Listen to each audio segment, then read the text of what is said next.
welcome back to the Be the Hero channel. I'm Isabel. I'm Robin. And we help you be the hero of your story by understanding your personality and releasing your past story. Now, today we want to talk about an aspect in astrology and a placement in an aspect to astrology. So we want to talk about two placements and what they mean when combined together.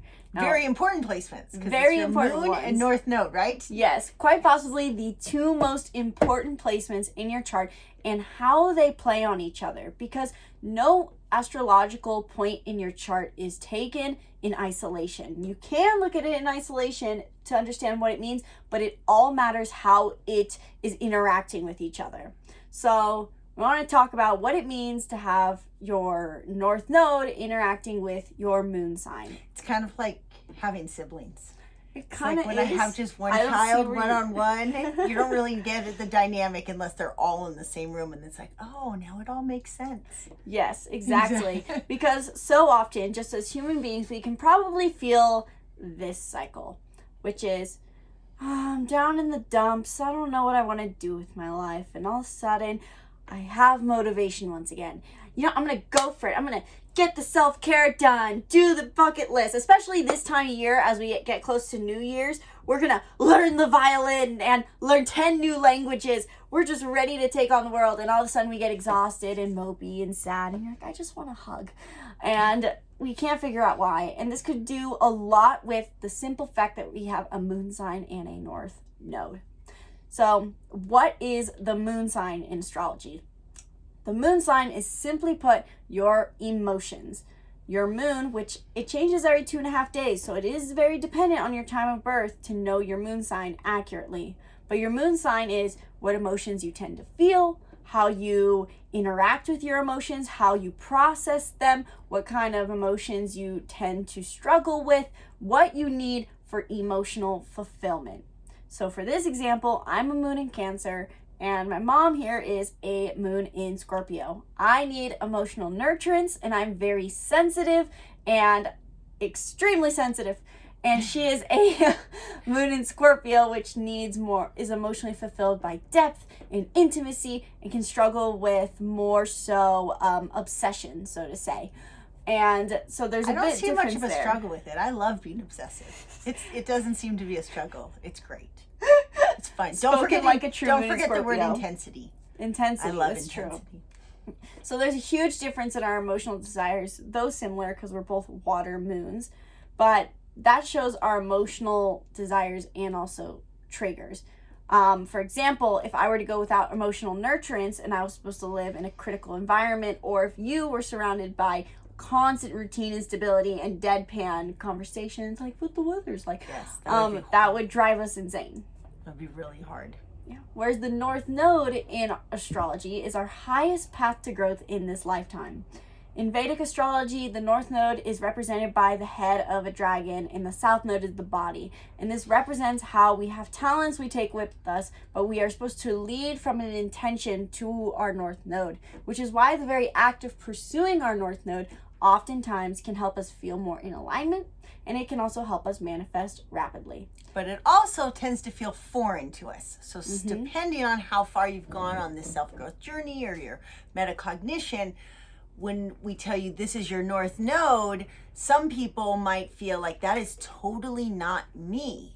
That doesn't sound like me at all, because you've maybe, based on your programming, upbringing, maybe based on your other placements, you might be overly compensating, especially if certain placements are in your south node, where maybe, say, you're Mars, you're used to taking action in the same placement. Exactly. Whereas what we're going to get to a little bit is, I feel kind of fortunate, even though my moon in Scorpio makes me intense, it's also where my north node is. So in some ways, while it might be volatile, intense, obsessive, it also is where I need to grow to. Exactly. And the other thing is, too, on the other end of the spectrum, there's some people, and I'm only going to touch on this briefly, but there's some people who also feel like, I've already nailed my north node.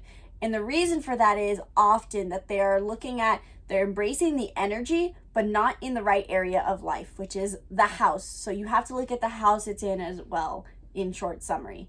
In this video, we're kind of just going to cover what it means to have it in different signs, more so your moon versus your north node. So what is it happens when we look at these two in relation to each other? Oftentimes, as I see and as I mentioned at the beginning of this video, we get into situations basically where we have two conflicting desires. If you think about it like children, each of your astrology aspects has a different desire. They want different things and they want to each be fulfilled. You have to fulfill all your kids, which sometimes is exhausting, especially if you think about it in this term of astrology. You have many, many placements. So there's a lot of different contradicting desires, naturally so. And the house can help us figure out where to fulfill this. But naturally, we have the moon and the north node in aspect to each other. Even if there's not a literal aspect, it's important to take both of them into account, because simply put, the emotional side of you is oftentimes not going to line up with your highest path to growth. Now, you can't just avoid the emotion entirely, unfortunately, because the moon sign demands it be fulfilled. And so the north node is, while it's our highest path to growth, the moon is like our side quests that we have to constantly return to. So you can think of it as like you have your end point as your north node, or the trail you're going to take is your north node. Whereas the moon sign is like when you take a break on the trail, what you need to do. And oftentimes in astrology, people will try to get past their moon sign really, really quick, because it is considered the big three. And when people hear that, there's something that in our brains we go, oh, well, so it's the big three. It's like what we first talk about. So let's get past that. And oftentimes we'll go to try to look at these deeper things, this deeper meaning of life, and end up feeling unfulfilled, dissatisfied, stressed, overwhelmed, depressed. And it's because we need to return to that moon sign and recognize that while we have a highest desire, we also have an emotional desire. And that's something that astrology represents really well. The fact in the battle we have between being a very conscious being who's supposed to elevate their frequency, as that is all of our purposes in this lifetime, and yet at the same time we have to return to our three-dimensional self to take care of whatever it is that makes us feel emotionally fulfilled. I was thinking we could try to pull up an analogy, but I was thinking like, so say your moon sign is the car you're driving, and the destination you're driving to is your north node, but sometimes there's on-ramps, off-ramps, other cars you have to deal with. I think of the traffic as just the fact that the moon, your moon sign might be in Cancer or Scorpio, but the actual moon today is in another placement. It's putting off different energy. It's like I'm driving a VW bus that doesn't go past 55 and the traffic around me is all in Teslas going 80. Like some days, that's what your moon feels like. It's like, I am on the wrong highway. This is just not working. And then sometimes you're like, yeah, I'm vibing. I'm flowing with the speed of traffic. I'm another white SUV on the road of all white SUVs, it seems like. Mm-hmm. Definitely when like the moon cycles line up, that's definitely what it can feel like, for sure. And it brings up the interesting debate always of like basically motivation. Because I think that's what I love about thinking about this aspect in astrology, is that I get a lot of clients who are trying to figure out their path in life, and they're caught in the overwhelm of what's happening around them. They're caught up in the traffic, trying to figure out what the traffic pattern is almost, as opposed to just thinking, how can I drive my car the best? And knowing our moon sign really helps us do that so that we can maintain ourselves in our journey towards reaching our north node. Now, if you happen to have a north node in the same sign as your moon, you're very fortunate in the sense that you are going to have a natural emotional tendency towards your north node. However, you may find that naturally, if your moon or whatever placement's with your north node, that naturally indicates that it's more foreign for you to learn how to be emotionally aware or in tune, even as a moon in Scorpio, in the sense that maybe it feels more of a tendency to move towards other things, or even simply put, you could have shame associated with embracing your moon sign if it's in your north node. Like, oh, this comes too easy, I shouldn't do it then. And so that's where we become this like self-perpetuating resistance cycle for ourselves. And then looking at too, and possibly what your moon is in aspect to your north node. If it's opposing your north node, if it's in your south node, then you probably have a huge journey in emotional detachment, learning to be less emotionally driven. If it's forming a square, you're going to feel a bit of tension. If it's a trine, it's going to feel beneficial. Just taking into account the different signs it's in and questioning what that archetype difference is and how they can work together. Because as much as people always say that these are bad aspects or good aspects, these signs work together or they don't, every sign can get along. Siblings can get along, no matter what, no matter how different they are. So you have to think about what is the commonality that they do have. That's where scripting can be really helpful, because if I think of my north node in Scorpio in my 4th house, I can reverse engineer that. Instead of thinking, oh, I need to have an intense family life or obsessive, I think of, no, what would be depth? What would be a deep, below the surface relationship I can create in my family? And you ask the question first using the traits of that sign and the placement, and then think about, oh, well, in the holidays, we talk about our family is extremely close. And so I start to think of, wow, if I'm living up to my north node in Scorpio in my 4th house, 5-10 years from now, when my kids all are grown up and they all have their own spouses and families, I can think of how can I create meaning and depth in our holiday get-togethers? How can I create this sense, like, I don't want it to be surface level get together and like, oh, I do this job and my kid plays soccer for this team. I'm going to want something that feels more connected. So I'm going to start thinking through, oh, how could we do that? Well, we're an adventurous family. So things like maybe every year I'm renting a cool Airbnb somewhere in a travel destination and we're doing some adventure together, because that's what we did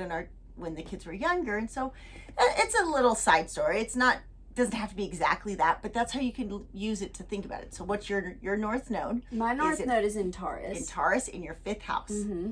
Wow, you remembered. So she can think about like, wow, in my play, in my flirtatious nature, I'm going to want to have comfort and luxury and thinking through, which right away goes to mind because she's in a relationship that would be considered 5th house. But I think more towards like, how is she going to, if that relationship move to 7th house, which is more like marriage contracts, how is she going to be able to embrace this 5th house? Probably with some like really cool retreats with her sister and her mom, where she's feeling this playfulness, and I know she loves Airbnbs. And so probably finding some way to do comfortable adventures in luxurious Airbnbs on the side when her kids are younger and they're all running around and she's like losing her mind. I say, don't worry, your dad's coming over to watch the kids. Not me, just your dad. No, not me. You're the luxurious retreat is with me in here because I need depth and family. So you can start to see how you can think, what would that look like? Well, try me, like leave them in the comments. What would my 5th house in Aries look like, or whatever it is? Like think of just different ones and you can start to, this is fun. Like astrology could be fun because it's like you're a screenwriter. You're writing out your own story and you can use this, but I'll let you go but day to day, your emotions are going to be playing a big part, right? You have 60 to 80,000 thoughts. Every thought creates an emotion.